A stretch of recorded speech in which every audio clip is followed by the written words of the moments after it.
Hello everyone, welcome to Learnify IQ. This is Meghna and we are currently covering chemistry in the lecture series of Science and Tech. The topic we are studying is atom and atomic structure. Last 3 sessions में हमने इसके 3 parts cover किए हैं. YouTube की playlist में हमारे channel पे आप जाएंगे, प्लेलिस्ट में आपके पास केमिस्ट्री अवेलेबल है. इसके पहले हमने बायोलॉजी कवर किया है, तो बायोलॉजी भी आपको सारी चीज़ें अवेलेबल है प्लेलिस्ट में, आप वहाँ से एक्सेस कर सकते हैं. तो एक कंटिन्यूस वे में आप पढ़ सकते हैं सारी चीज़ें, right. Atom and atomic structure में हमने कुछ थ्योरीज पढ़ी थी लास्ट क्लास में, ठीक है. और उसके अलावा हमने वैलेंसी पढ़ी थी, वैलेंस इलेक्ट्रॉन्स क्या होते हैं एंड उससे रिलेटेड चीज़ें पढ़ी थी. तो आज क्विकली हम वो चीज़ें रिवाइज करेंगे, जो भी आपके वैलेंसी या वैलेंस इलेक्ट्रॉन्स हैं उन सब चीज़ों को रिवाइज करेंगे, ताकि एक लिंक के साथ आप आज की चीज़ों को कनेक्ट कर पाए, क्योंकि आज वो सारी चीज़ें रिक्वायर्ड है, ठीक है. तो हम डायरेक्टली चलते हैं. हमने अभी तक काफ़ी सारी चीज़ें पढ़ी हैं, क्योंकि ऑलरेडी 3 पार्ट्स हम कवर कर चुके हैं. तो अभी हम डायरेक्टली जंप करने वाले हैं किस चीज़ पर, वैलेंस इलेक्ट्रॉन्स को रिवाइज करने वाले हैं, ताकि आज आपके लिए यूजफुल हो.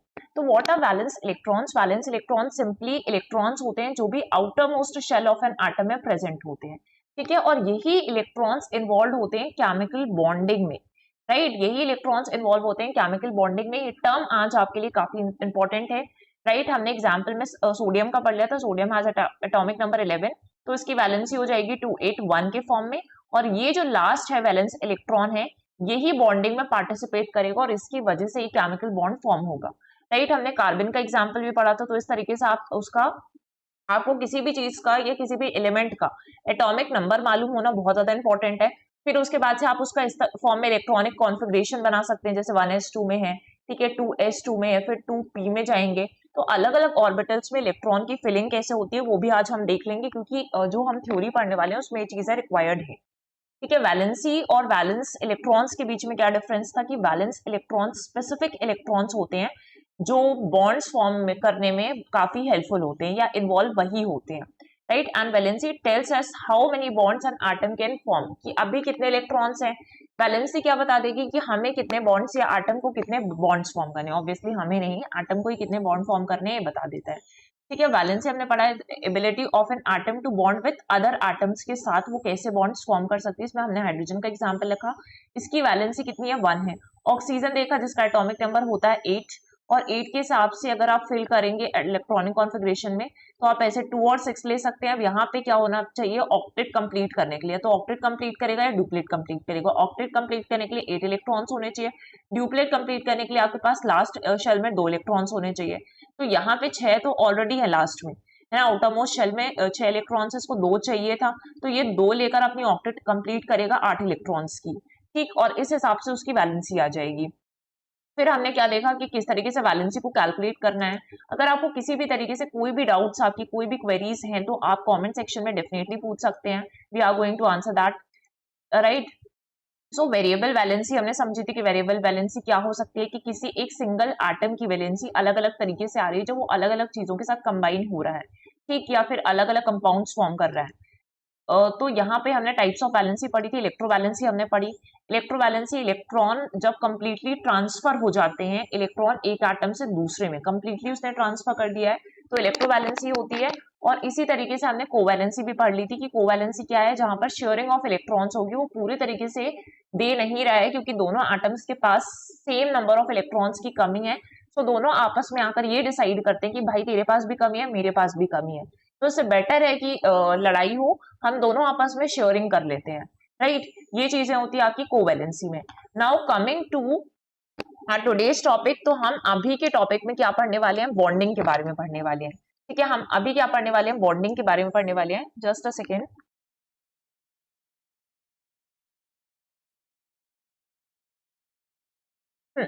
तो अब देखिए, बॉन्डिंग के बारे में अगर हम पढ़ेंगे तो बॉन्डिंग सबसे पहले आपको समझना है हम किस बॉन्डिंग की बात कर रहे हैं. एक तो बॉन्डिंग होती है हमारी लाइफ में, राइट.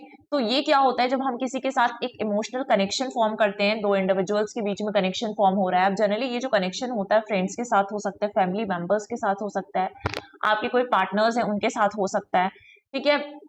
तो सारी चीज इन लोगों के बीच में बॉन्डिंग होती है, ठीक है. बॉन्ड क्या करता है, एक रिलेशनशिप को स्ट्रेंथन कर देता है ना. रिलेशनशिप को स्ट्रेंथन कर देता है और इससे ट्रस्ट की फीलिंग आती है, म्यूचुअल अंडरस्टैंडिंग बढ़ती है. लेकिन लेकिन हमें वो वाली बॉन्डिंग नहीं पढ़नी है, हमें क्या पढ़ना है, साइंटिफिक कॉन्टेक्स्ट में बॉन्डिंग पढ़नी है, आपकी केमिस्ट्री वाली बॉन्डिंग पढ़नी है। So bonding often refers to chemical bonding here. यहाँ पर हम केमिकल बॉन्डिंग के बारे में पढ़ने वाले हैं, जहां पर एटम्स एक साथ आएंगे, ठीक है। अब वो किसी मॉलिक्यूल्स के अंदर हो सकते हैं, किसी कंपाउंड के अंदर हो सकते हैं, जो भी एटम्स प्रेजेंट है वो एक साथ आ रहे हैं। और एक साथ कैसे आ रहे हैं, क्योंकि कोई ना कोई फोर्स ऑफ अट्रैक्शन काम कर रहा है इनके बीच में।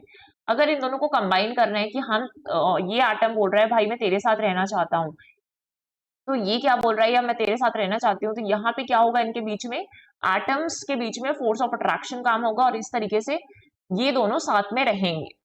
अब बॉन्ड्स अलग अलग तरीके से फॉर्म हो सकते हैं। तो सबसे पहले बॉन्डिंग क्या समझा कि bonding refers to the interaction between atoms that leads to the formation of molecules और कंपाउंड्स। अगर एटम्स इंट्रैक्ट करेंगे और इतने सारे एटम्स बार बार इंट्रैक्ट हो रहे हैं, तो ये साथ में मिलकर क्या फॉर्म कर रहे हैं, इस तरीके से बॉन्ड्स फॉर्म कर रहे हैं, ठीक है। Atom forms chemical bonds in order to achieve a more stable configuration. क्योंकि अगर आप लोग साथ में रहेंगे, ऐसा माना जाता है कि अगर सारे एटम साथ में रहेंगे तो ऑब्वियसली स्टेबिलिटी आएगी, usually by filling the outer most electron shell. अभी तक आपने ये टर्म अच्छे से समझ लिया कि आउटर मोस्ट इलेक्ट्रॉन शेल में अगर कमी होगी तो शेयरिंग होगी, अगर इसके पास भी उतने की कमी है, इसके पास भी उतने ही इलेक्ट्रॉन्स की कमी है, तो भी शेयरिंग हो जाएगी।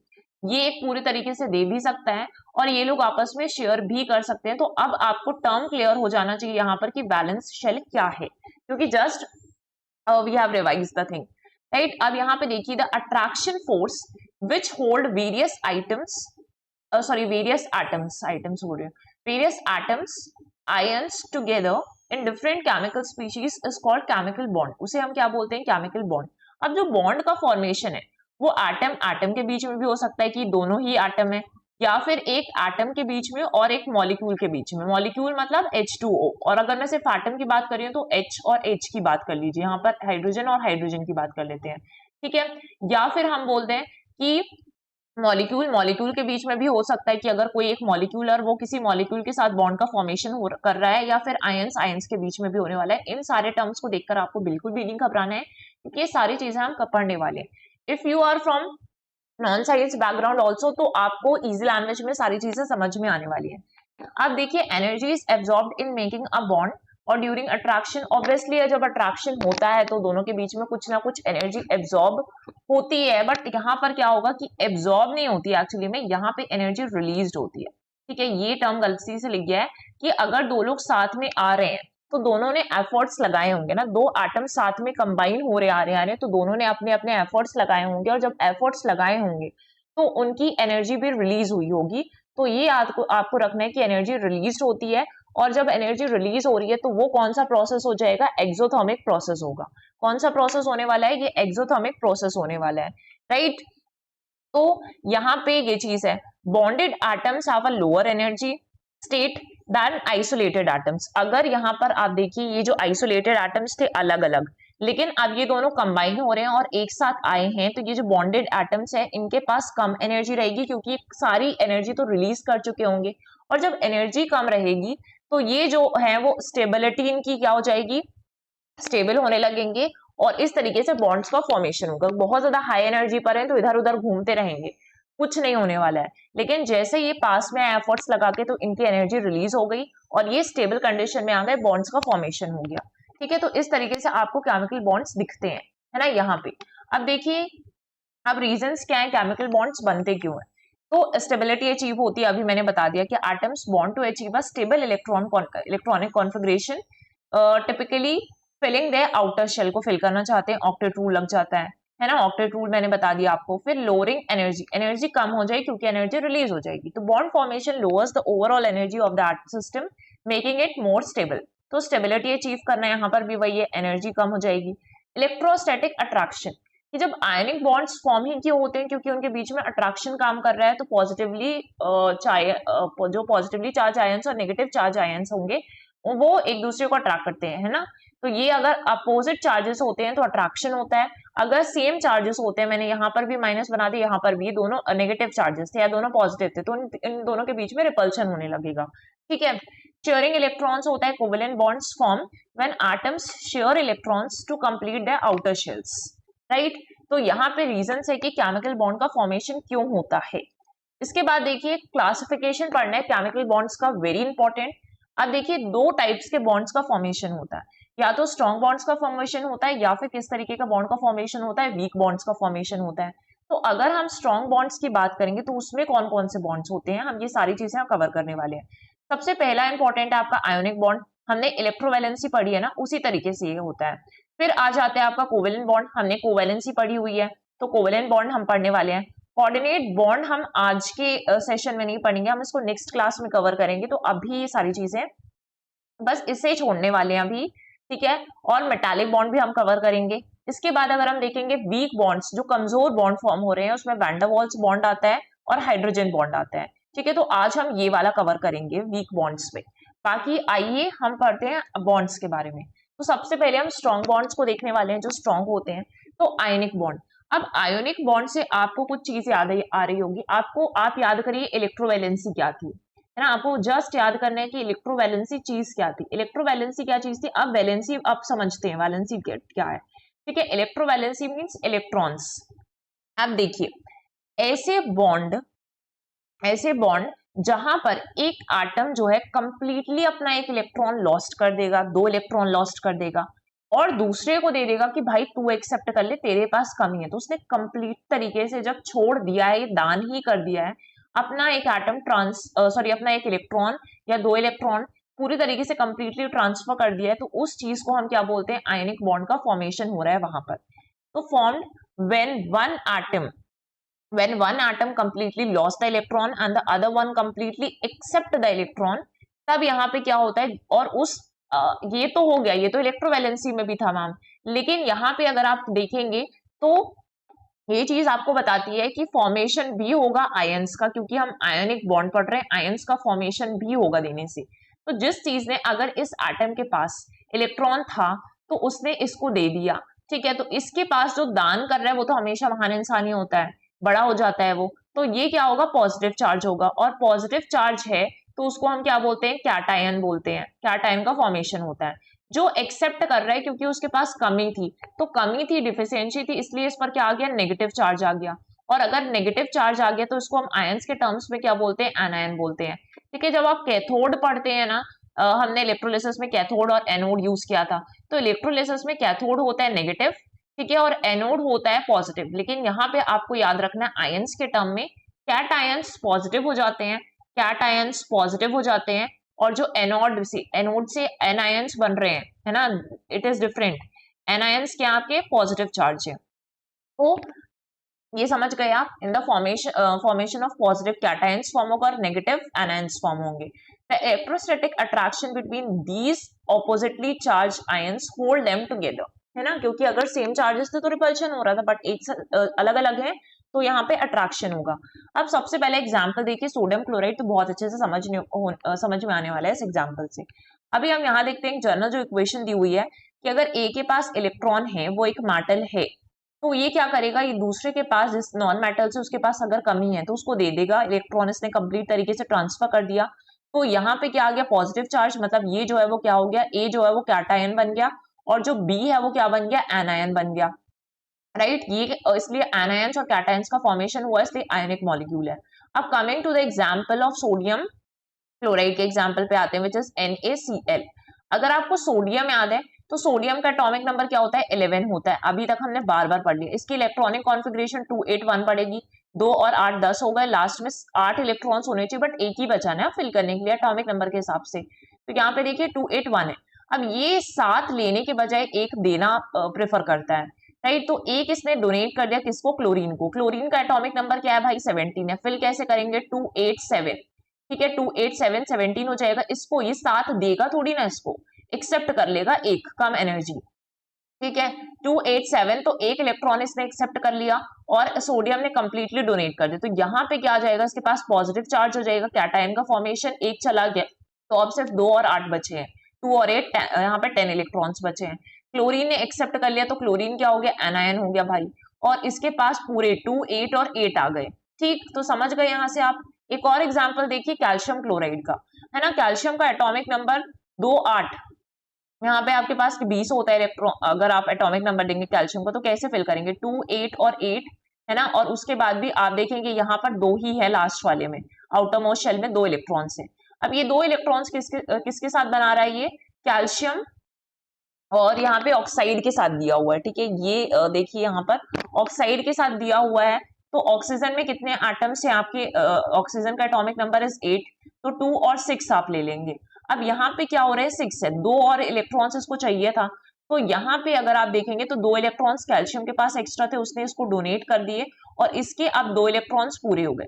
तो कैल्शियम ने क्योंकि 2 डोनेट किए इसलिए 2+ आ रहा है, और इसने 2 एक्सेप्ट किए इसलिए 2- आ रहा है। तो इसको ऐसे लिख लेंगे 2- और यहाँ पे 2+ लिख लेते हैं, ठीक है। +2 और -2 हो जाता है क्योंकि वो 2 एक्सेप्ट कर रहे हैं। तो इस तरीके से कैल्शियम इज कैटायन और ऑक्सीजन क्या होगा, यहाँ पर ऑक्साइड जो आपका फॉर्मेशन हो रहा है वो क्या हो गया, एनायन हो गया। तो ये एग्जाम्पल क्लियर हो गया, आयनिक बॉन्ड हो गया। इसके बाद कोवेलेंट बॉन्ड्स क्या होते हैं, तो जहां पे शेयरिंग इलेक्ट्रॉन्स की होती है ताकि वो अपने बैलेंस शेल्स को फिल कर पाए। Balance shell means outer most shell. इसको फिलिंग करने के लिए जब शेयरिंग होती है इलेक्ट्रॉन्स के बीच में, एटम्स के बीच में इलेक्ट्रॉन्स की शेयरिंग हो रही है, तो उसको हम क्या बोलते हैं, कोवेलेंट बॉन्ड बोलते हैं। The shared electrons belong to both atoms holding them together, दोनों एटम्स के होंगे। एग्जाम्पल हमने यहाँ पर क्या लिया है भाई, एग्जाम्पल लिया है H2O का लिया है, वाटर, आपका वाटर मॉलिक्यूल। अब इसमें क्या होता है, 2 H है आपके पास, 2 हाइड्रोजन है। हाइड्रोजन की अगर हम बात करेंगे तो उसका एटॉमिक नंबर क्या होता है आपके पास, 1 होता है। इसका भी एटॉमिक नंबर क्या हो गया, 1 हो गया, ठीक है। तो एटॉमिक नंबर क्या हो गया यहाँ पर, 1 एटॉमिक नंबर हो गया इसमें। अब देखिए होने क्या वाला है, इसने ऑक्सीजन के साथ बनाया है। ऑक्सीजन का क्या एटॉमिक नंबर था, अभी हमने पढ़ा 8, 2 और 6, 2 इलेक्ट्रॉन्स की कमी हो रही है। तो अब इस हाइड्रोजन के साथ भी बॉन्ड का फॉर्मेशन कर रहा है, इसके साथ भी बॉन्ड का फॉर्मेशन पड़ रहा है, कोवेलेंट बॉन्ड फॉर्मेशन कर रहा है, ठीक है। इसके पास एक इलेक्ट्रॉन ही था तो ये बोलेगा मैं इसको दे ही देता हूँ, मतलब दे नहीं देता हूँ कंप्लीट तरीके से, कभी नहीं देगा, नहीं तो साथ में कैसे रहेंगे। तो ये लोग क्या करते हैं, ये शेयरिंग कर लेते हैं। तो ये जो ऑक्सीजन है इसके पास अंदर तो 2 है और बाहर वाले शेल में 6 हैं, 2 और चाहिए, तो इसने इसके साथ इस हाइड्रोजन के साथ भी बॉन्ड फॉर्म कर लिया और इस हाइड्रोजन के साथ भी बॉन्ड फॉर्म कर लिया। यहाँ पे देख सकते हैं कि अब यहाँ पे शेयरिंग हो रही है इलेक्ट्रॉन्स की, तो ये H2O का फॉर्मेशन हो गया। Basically it is a chemical reaction जहाँ पर H2O मॉलिक्यूल बनता है, ठीक है, H2O मॉलिक्यूल बनता है। अब देखिए हमें पढ़ना है कि 2 तरीके के बॉन्ड्स हो सकते हैं कोवेलेंट बॉन्ड में भी। एक सिंगल कोवेलेंट बॉन्ड हो सकता है जब एक ही इलेक्ट्रॉन की शेयरिंग हो रही हो तब, और एक हो सकता है आपका डबल कोवेलेंट बॉन्ड जब दोनों एटम्स आपस में 2-2 इलेक्ट्रॉन्स शेयर कर रहे हो तब डबल कोवेलेंट बॉन्ड बनेगा। एग्जाम्पल से आपको क्लियर होने वाले, जैसे हाइड्रोजन की अगर हम बात करें, हाइड्रोजन के पास एक सिंगल इलेक्ट्रॉन था, हाइड्रोजन के पास एक सिंगल इलेक्ट्रॉन है, 2 अलग अलग हाइड्रोजन एटम्स लिए हमने, है ना, 2 हाइड्रोजन एटम्स लिए हमने और ये दोनों कंबाइन हो रहे, तो एक एक इलेक्ट्रॉन ही तो शेयर कर रहे थे ना, इसलिए क्या बना, ये आपका सिंगल इलेक्ट्रॉन पेयर बन रहा है। 1 pair of electrons between 2 atoms की शेयरिंग हो रही है, हाइड्रोजन मॉलिक्यूल इसका एग्जांपल हो गया। आप क्लोरीन भी एग्जांपल में ले सकते हैं। क्लोरीन एटॉमिक नंबर इज 287, 17, मतलब कॉन्फ़िगरेशन इस तरीके से बनेगा। और क्लोरीन में अगर आप देखेंगे तो आपने यहाँ पे रख दिए 7 भर फिल करने आपको, तो 2 इलेक्ट्रॉन्स यहाँ, 2 इलेक्ट्रॉन्स यहाँ, 2 इलेक्ट्रॉन्स यहाँ, यहाँ पे 6 हो गए। इस तरीके से यहाँ पर भी क्लोरीन के आप बना लीजिए, यहाँ पे ये 6 इलेक्ट्रॉन्स हो गए। अब ये जो 7th वाला इलेक्ट्रॉन होगा वो आपस में इनके बीच में शेयरिंग हो जाएगी, तो एक ही शेयर कर रहे हैं इलेक्ट्रॉन, 1 पेयर ऑफ इलेक्ट्रॉन्स, इसलिए क्या होता है, सिंगल कोवेलेंट बॉन्ड होता है। इसके बाद आप जाइए डबल कोवेलेंट बॉन्ड में, तो यहाँ पे शेयरिंग होती है 2 पेयर ऑफ इलेक्ट्रॉन्स की, पेयर ऑफ इलेक्ट्रॉन्स 2 पेयर हो रहे हैं बिटवीन 2 एटम्स के बीच में। इसका मतलब है यहाँ पे 4 इलेक्ट्रॉन्स इन्वॉल्व होंगे। ऑक्सीजन का एटॉमिक नंबर जस्ट हमने पढ़ा 2 और 6 होता है, कॉन्फ़िगरेशन एटॉमिक नंबर इज 8, तो 2 इलेक्ट्रॉन्स की कमी है, 2 ऑक्सीजन आपने एटम्स लिए हुए हैं, तो यहाँ पे 2 इलेक्ट्रॉन्स और ये वाले 2 इलेक्ट्रॉन्स इन्होंने शेयर कर लिया आपस में और बॉन्ड का फॉर्मेशन हो रहा है, कोवेलेंट बॉन्ड है और डबल कोवेलेंट बॉन्ड है। तो अगर आपसे पूछा जाए कि ऑक्सीजन के बीच में सिंगल कोवेलेंट बॉन्ड फॉर्म होता है, कि कोवेलेंट बॉन्ड तो ऑब्वियसली ऑक्सीजन के साथ फॉर्म होगा, बट सिंगल होता है डबल होता है, तो आपको क्या आंसर करना है, डबल। और आपने देख ही लिया कि डबल कैसे आंसर करना है हमें। Oxygen molecule where each oxygen atom share 2 pair of electrons को शेयर कर रहे हैं, ठीक है। ये चीज भी खत्म हो गई आपकी। तो अगर आप बोलेंगे कि जो फिजिकल स्टेट होता है कोवेलेंट कंपाउंड का, अगर हम फिजिकल स्टेट की बात करेंगे ना कोवेलेंट कंपाउंड में, तो यहाँ पे ये सॉलिड स्टेट में भी हो सकता है, लिक्विड स्टेट में भी हो सकता है और ये गैसियस स्टेट में भी हो सकता है। लेकिन अगर आप बात करेंगे physical state in electrovalent compound या आयोनिक कंपाउंड, तो वहां पे सिर्फ और सिर्फ सॉलिड स्टेट ही होता है उसके फिजिकल स्टेट में, राइट। तो ये चीज हो गई। इसके बाद अब आपने बॉन्डिंग पढ़ी ना, और क्या क्या बॉन्डिंग होती है, मेटालिक बॉन्ड्स भी पढ़ने थे हमें स्ट्रॉन्ग बॉन्ड में। तो ये जो होता है वो मेटल्स में पाया जाता है, जहां पे इलेक्ट्रॉन्स काफी डीलोकलाइज्ड होते हैं। ये देखिए इलेक्ट्रॉन्स यहाँ वहां घूम रहे होंगे, जो वॉइड लेटेस्ट पॉइंट्स होते हैं, वॉइड स्पेस होता है, तो यहाँ पे इलेक्ट्रॉन्स डीलोकलाइज्ड घूम रहे हैं। And shared across many atoms, है ना, बहुत सारे एटम्स के बीच में इलेक्ट्रॉन्स इस तरीके से प्रेजेंट होंगे डीलोकलाइज्ड फॉर्म में। ये जो सी ऑफ इलेक्ट्रॉन्स है वो अलाउ करते हैं मेटल को टू कंडक्ट इलेक्ट्रिसिटी। ऑब्वियसली यहाँ पे इलेक्ट्रॉन्स प्रेजेंट है तो इलेक्ट्रिसिटी कंडक्ट हो पाएगी, और इसकी वजह से मेलिएबिलिटी भी होती है कि मेलिएबल होता है। ठीक है, फॉर एग्जांपल आयरन का लिया है, यहाँ पे कोई भी मेटल आप ले सकते हैं, M+ लिखा हुआ है, तो मेटल आपने जहां पर लिया है तो यहाँ पर आप आयरन ले सकते हैं। तो ये सारे जो है वो मेटालिक बॉन्ड के में होते हैं कि मेटल आयंस है डोनेट कर रहे हैं, और इलेक्ट्रॉन्स ये डीलोकलाइज्ड इलेक्ट्रॉन्स है। ठीक है, तो ये हो गए आपके मेटालिक बॉन्ड्स, है ना, मेटालिक बॉन्ड्स इस तरीके से हैं। फिर आ जाते हैं हम हाइड्रोजन बॉन्ड। हाइड्रोजन बॉन्ड किसका एग्जाम्पल है? आपका वीक बॉन्ड का है। ठीक है, ये वीक बॉन्ड में आता है। Hydrogen bond is a type of weak bond. Weak bond that occurs between a hydrogen atom covalently bonded to a highly electronegative atom like oxygen या फिर नाइट्रोजन हाईली इलेक्ट्रोनेगेटिव होते हैं और उनके साथ ही बॉन्ड फॉर्म करता है ना, अनदर इलेक्ट्रोनेगेटिव एटम के साथ ही बॉन्ड फॉर्म कर रहा है। जितना ज्यादा अब ये देखिए जो कोवेलेंट बॉन्ड है या आपके आयनिक बॉन्ड है उनसे भी वीक होता है, लेकिन जो आपके डीएनए का स्ट्रक्चर है, जो बॉडी का बहुत ही इंपॉर्टेंट पार्ट है, और प्रोटीन्स का स्ट्रक्चर है, उनमें काफी ज्यादा क्रूशियल रोल हाइड्रोजन बॉन्ड निभाते हैं। ऐसा नहीं है कि आयनिक या कोवेलेंट बॉन्ड से वीक है तो उनका कोई रोल ही नहीं होगा, है ना। जैसे आप एग्जांपल देखिए कि बॉन्डिंग बिटवीन वाटर मॉलिक्यूल्स। अब ये वाटर मॉलिक्यूल का मैंने आपको बता दिया था कि कोवेलेंट बॉन्ड में किस तरीके से फॉर्मेशन हो रहा है एक वाटर मॉलिक्यूल का, है ना, शेयरिंग कैसे हो रही थी इलेक्ट्रॉन्स की। बट आप देखिए कि जब एक वाटर मॉलिक्यूल दूसरे वाटर मॉलिक्यूल से भी कंबाइन रहेगा ना, पानी का ग्लास में बहुत सारे वाटर मॉलिक्यूल्स हैं उसके अंदर, तो ये जो वाटर मॉलिक्यूल्स फॉर्म हो रहे हैं इनके बीच में क्या है, ये जो बॉन्ड है डैश लाइन से हम इसको शो करते हैं हाइड्रोजन बॉन्ड है। ठीक है, तो एक हाइड्रोजन बॉन्ड जो है वो कब अकर होता है? जब एटम कोवेलेंटली बॉन्डेड है। एटम्स ये जो थे कोवेलेंटली बॉन्डेड थे, और यहाँ पे ये जो एटम होगा हाइड्रोजन वो एक हाईली इलेक्ट्रोनेगेटिव एटम जैसे ऑक्सीजन उसके साथ बॉन्ड फॉर्म कर रहा है। ठीक है, मतलब एक दूसरे इलेक्ट्रोनेगेटिव एटम के साथ जब बॉन्ड का फॉर्मेशन हो रहा है that is hydrogen bond. Right, अब 4 हमने पढ़ लिया। आपके वैन डर वाल्स बचा हुआ है आपके वीक बॉन्ड में, और ऑन द अदर साइड अगर आप स्ट्रॉन्ग बॉन्ड में देखेंगे तो कोऑर्डिनेट बॉन्ड पढ़ना है which we are going to study in the next part. ठीक है, अब देखिए यहां से आ जाती है आपकी बैलेंस बॉन्ड थ्योरी। अभी हमने बॉन्डिंग अच्छे से पढ़ ली ताकि आपको बैलेंस बॉन्ड थ्योरी समझ में आए, और दूसरी तरफ आपको वैलेंसी के बारे में भी नॉलेज है कि वैलेंसी क्या थी। ठीक, तो valence bond theory was primarily developed by Walter Hitler and Fritz London. इन्होंने 1927 में प्राइमरली डेवलप किया था, बट लिनस पॉलिंग थे, उन्होंने इस थ्योरी को एक्सपेंड किया और काफी ज्यादा पॉपुलराइज भी किया था अपने वर्क से। मतलब एक्सपेंशन किसने करा पूरे तरीके से? पॉलिंग ने किया। राइट, अब बेसिक कॉन्सेप्ट क्या है इस चीज का? तो बेसिक कॉन्सेप्ट क्या है कि इस थ्योरी के अकॉर्डिंग जो मॉलिक्यूल है वो इजिली आप उसको कैसे समझाते हैं कि अगर एक मॉलिक्यूल का फॉर्मेशन हो रहा है, जैसे वाटर मॉलिक्यूल है, तो अगर इस मॉलिक्यूल का फॉर्मेशन हुआ है तो वो किसके थ्रू हुआ है? वो इजिली कोवेलेंट बॉन्ड के थ्रू हम समझ सकते हैं। कोवेलेंट बॉन्ड कैसे कैसे फॉर्म होगा, अलग अलग टाइप्स हम ओवरलैपिंग के देखेंगे कि साथ में आके मिले कैसे हैं। जब इन लोग मिलते हैं ना, ऐसे आकर मिल रहे हैं, तो ये जो मिलन होता है दैट इज ओवरलैपिंग। ठीक, तो valence bond theory explains how atoms bond by overlapping their atomic orbitals to form a molecule, कि किस तरीके से एटम्स ओवरलैपिंग कर रहे हैं ताकि वो एक मॉलिक्यूल फॉर्म कर ले, और इसमें सबसे बड़ा इन्वॉल्वमेंट किसका है? एटॉमिक ऑर्बिटल्स का है। एटॉमिक ऑर्बिटल्स के बीच अंदर क्या प्रेजेंट है? आपके इलेक्ट्रॉन्स प्रेजेंट, और इलेक्ट्रॉन्स के बीच में हो रही है sharing. Right, bonds are created when atomic orbitals of two atoms overlap, है ना। इनके एटॉमिक ऑर्बिटल्स अगर ओवरलैप कर रहे हैं, साथ में इस तरीके से ओवरलैप कर रहे हैं, तो ये जो स्पेस होगा, ठीक है, इलेक्ट्रॉन पेयर हब होंगे स्पेस पे, ठीक है, इन द ओवरलैप्ड रीजन। तो ये आपका ओवरलैप्ड रीजन है और इसके अंदर इलेक्ट्रॉन्स की पेयरिंग होगी, वो हम पढ़ेंगे अभी कैसे होगी। ठीक है, तो आप देखिए मेन पॉइंट्स क्या है इस थ्योरी के। सबसे पहले कोवेलेंट बॉन्ड का जो फॉर्मेशन हो रहा है एटम्स के बीच में, वो अनपेयर्ड इलेक्ट्रॉन्स जो होंगे जिनकी पेयरिंग नहीं है ना, इलेक्ट्रॉन ऐसे रहेंगे, और अगर इनकी आप पेयरिंग हो गई, इस तरीके से पेयरिंग होगी, तो पेयरिंग हो गई, इसका मतलब है कि बैलेंस शेल में जब ये पेयरिंग होगी तो बॉन्ड का फॉर्मेशन होगा। ये मेन पॉइंट है इस थ्योरी का।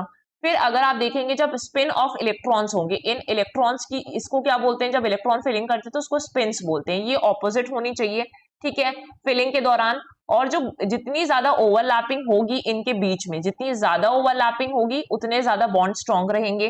राइट, जो बैलेंस शेल होती है एटम की, उसके पास अनपेयर्ड इलेक्ट्रॉन्स होना चाहिए। अनपेयर्ड इलेक्ट्रॉन्स मींस इसके पास कमी होनी चाहिए, तभी तो पेयरिंग पॉसिबल है। अगर कमी नहीं होगी तो आप कैसे पेयरिंग कर पाएंगे?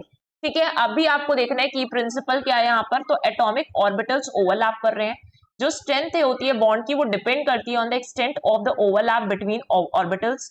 जितनी ज्यादा ओवरलैपिंग होगी इसके कारण उतने ज्यादा स्ट्रॉन्ग बॉन्ड का फॉर्मेशन होगा। इलेक्ट्रॉन पेयरिंग होती है, electrons with opposite spins in the overlapping orbitals can form a bond. Localized bond होते हैं, अगर हम बीबीटी बैलेंस बॉन्ड थ्योरी के अकॉर्डिंग देखें तो बॉन्ड्स लोकलाइज्ड होते हैं स्पेसिफिक एटम्स के बीच में, and electrons are not delocalized over multiple atoms, delocalized नहीं होते हैं। राइट, अभी आपको अच्छे से समझ में आएगा। हम सबसे पहले समझ लेते हैं कि बीबीटी के अकॉर्डिंग जो आपके बॉन्ड्स के टाइप होते हैं उसमें एक होता है आपका सिग्मा बॉन्ड और दूसरा होता है आपका पाई बॉन्ड। ठीक है, जब सिग्मा बॉन्ड की बात करते हैं ना, तो सिग्मा बॉन्ड कैसे फॉर्म करते हैं? Head on overlapping of orbital से सिग्मा बॉन्ड का फॉर्मेशन होता है। ठीक है, हेड ऑन ओवरलैपिंग से क्या होता है? सिग्मा बॉन्ड का फॉर्मेशन होता है। और यहां पर मैं आपको दिखाने वाली हूँ सिग्मा बॉन्ड भी है। और अगर आप देखेंगे पाई बॉन्ड का कैसे फॉर्मेशन होता है, तो पाई बॉन्ड फॉर्म्ड होते हैं side to side overlapping of p orbital से। यहां पर आप अच्छे से समझ पाएंगे सिग्मा बॉन्ड क्या है कि जब ऑर्बिटल्स जो है, ऑर्बिटल्स वही थी आपकी, जैसे मैं बार बार 1s1 बोल रही हूँ, ठीक है, 2s2 बोल रही हूँ, 2p बोल रही हूँ, जब हम फिलिंग ऑफ इलेक्ट्रॉन्स कर रहे हैं, अभी अच्छे से समझ पाएंगे आप आगे जाकर।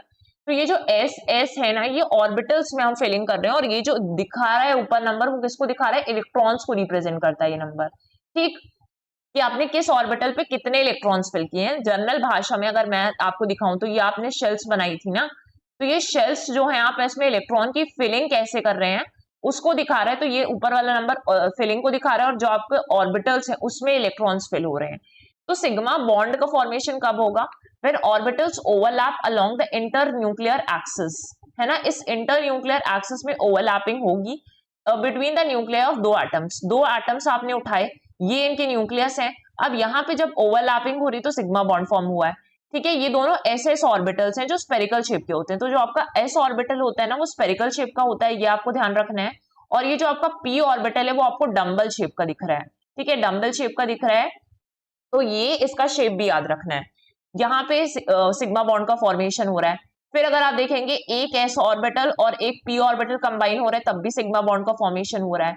यहाँ पे अगर आप देखेंगे तो ये पी ऑर्बिटल कंबाइन हो रहा है, पी ऑर्बिटल कंबाइन हो रहा है, तो यहाँ पे सिग्मा बॉन्ड का फॉर्मेशन हो रहा है। बट जब पाई बॉन्ड पढ़ते हैं तो दो पैरेलल ऑर्बिटल्स इंटरसेक्ट करते हैं ना, पैरेलल फॉर्म में, और इसमें इंटरसेक्शन हो रहा है।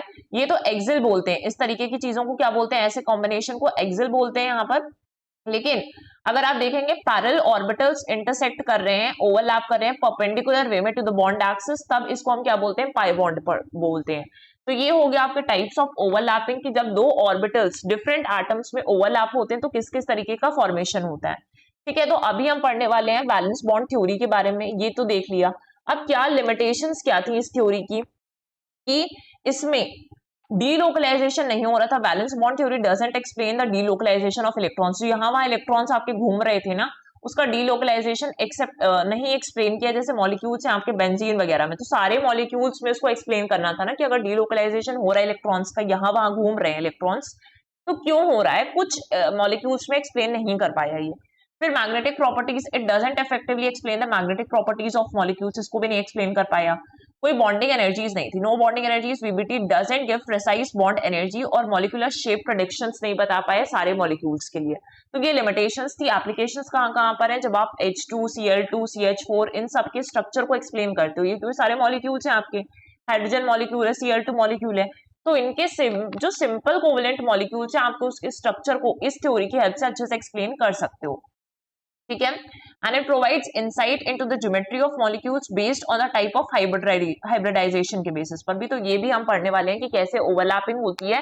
ठीक है, सबसे पहले यहां से आपको चीजें समझ में आनी शुरू होगी। ठीक है, तो सबसे पहला होता है आपका एसएस ओवरलैपिंग। एसएस ओवरलैपिंग में बेसिकली क्या होते हैं? दो एस ऑर्बिटल्स। अब आपको पता चल गया कि एस ऑर्बिटल्स आपके स्फेरिकल शेप के होंगे। दो एस ऑर्बिटल्स कंबाइन होंगे, इन दोनों की ओवरलैपिंग होगी, ये ओवरलैपिंग वाला स्पेस हो गया। ठीक है, तो दो S orbitals, one from each atom, ये एक आपका इकलौता एटम है, दूसरा इकलौता एटम है, ये दोनों कंबाइन होकर यहाँ पर ओवरलैपिंग हो रही है। सिंस एस ऑर्बिटल स्फेरिकल होते हैं तो उनका जो ओवरलैपिंग होगी वो सिमेट्रिकल होगी अलोंग द एक्सिस। ठीक है, कनेक्टिंग द टू न्यूक्लियाई, क्योंकि दो न्यूक्लियाई को कनेक्ट कर दे रहा है, leading to a strong sigma bond, जो अभी हमने सिग्मा बॉन्ड पढ़ा है ना, अब इनके बीच में क्या होगा, ओवरलैपिंग यहाँ पर हो गई, तो यहाँ पे जो बॉन्ड का फॉर्मेशन हो रहा है इस साइन से दिखाते हैं, वो कौन सा बॉन्ड फॉर्म हो रहा है, सिग्मा बॉन्ड फॉर्म हो रहा है। ठीक, अब एग्जाम्पल में क्या लिया, हाइड्रोजन मॉलिक्यूल लिया। अब यहाँ पे आपको ध्यान से समझने की जरूरत है। ठीक है, जैसे ही आपने हाइड्रोजन मॉलिक्यूल लिया तो अभी आपको चीजें यहाँ पर नहीं समझ में आएगी, बट यहाँ से आपको समझनी है। नॉर्मल वे में H2 मॉलिक्यूल उठाया आपने। अब H2 मॉलिक्यूल बना कैसे है, दो हाइड्रोजन एटम्स कंबाइन हुए हैं, ये दो हाइड्रोजन एटम्स हैं, लेकिन ये पेयर कैसे कर रहे हैं वो चीज समझनी है। हाइड्रोजन का एटॉमिक नंबर 1, यहाँ पर भी आपने दूसरा एटम उठाया तो सेम एटॉमिक नंबर 1 ही है। तो इलेक्ट्रॉन्स कितने हैं भाई, इसके पास भी एक ही इलेक्ट्रॉन है, इसके पास भी एक ही इलेक्ट्रॉन है। अब आपस में ये लोग इलेक्ट्रॉन्स शेयर करेंगे। ठीक है, तो आप ये जो इलेक्ट्रॉन्स की जब फिलिंग करेंगे तो इसको आप कॉन्फ़िगरेशन के फॉर्म में 1s1 लिखेंगे, यहाँ पर भी इसको सिर्फ 1s1 लिखेंगे, सिर्फ s ऑर्बिटल इन्वॉल्व है। अब जब s ऑर्बिटल इन्वॉल्व है तो ऑर्बिटल्स में आप फिलिंग कैसे करते हैं, जैसे आपने इस वाले हाइड्रोजन इसकी फिलिंग की है, जस्ट अ सेकेंड ना, यहाँ पर ही हम ले लेते हैं। ठीक है, इसकी फिलिंग की है तो ये आपके ऑर्बिटल्स इस तरीके से बनाए जाते हैं। यहाँ पे सिर्फ एक इलेक्ट्रॉन है तो आप सिर्फ ऐसा एक्सिस बनाएंगे, एक ही इलेक्ट्रॉन है। यहाँ पे भी एक ही ऑर्बिटल बनेगा क्योंकि इलेक्ट्रॉन्स कम है। ठीक है, और ये आपका s ऑर्बिटल है, तो यहाँ पर भी आपने एक ही इलेक्ट्रॉन फिल कर दिया। अब आपस में ये दोनों क्या करेंगे, कंबाइन हो जाएंगे और यहाँ पे सिग्मा बॉन्ड का फॉर्मेशन होगा। इस तरीके से जब ये कंबाइन होंगे तो इनका अपोजिट स्पिन होना चाहिए और ये कंबाइन होकर क्या बॉन्ड फॉर्म करेंगे, sigma bond. Sigma bond is a type of SS overlapping हो रही है तो कोवेलेंट बॉन्ड ही है आपका, राइट। और इस तरीके से भी हो सकता है, यहाँ पर वही चीज दिखाई गई है, ऑपोजिट स्पिन में फिल कर दिया गया, जो मैंने आपको यहाँ पर बताया कि ऑपोजिट स्पिन में फिल कर दिया, तो इससे आपको क्लियर हो गया। एसएस ओवरलैपिंग ये हो गई। ठीक है, इसके बाद आ जाती है आपकी sp ओवरलैपिंग, मतलब एक s ऑर्बिटल होगा और दूसरा क्या होगा, p ऑर्बिटल होगा। तो overlapping between an s orbital and of one atom and p orbital of another atom. एक एटम लिया जिसका s ऑर्बिटल पार्टिसिपेट कर रहा है, दूसरा एटम लिया जिसका p ऑर्बिटल पार्टिसिपेट कर रहा है। ठीक है, तो यहाँ पर अगर ये p ऑर्बिटल डबल शेप का होता है, s ऑर्बिटल स्फेरिकल शेप का होता है, ये दोनों कंबाइन हुआ, ये जो होगा ओवरलैपिंग वाला रीजन यहाँ पर बनेगा, इस तरीके से ओवरलैपिंग वाला रीजन बनेगा।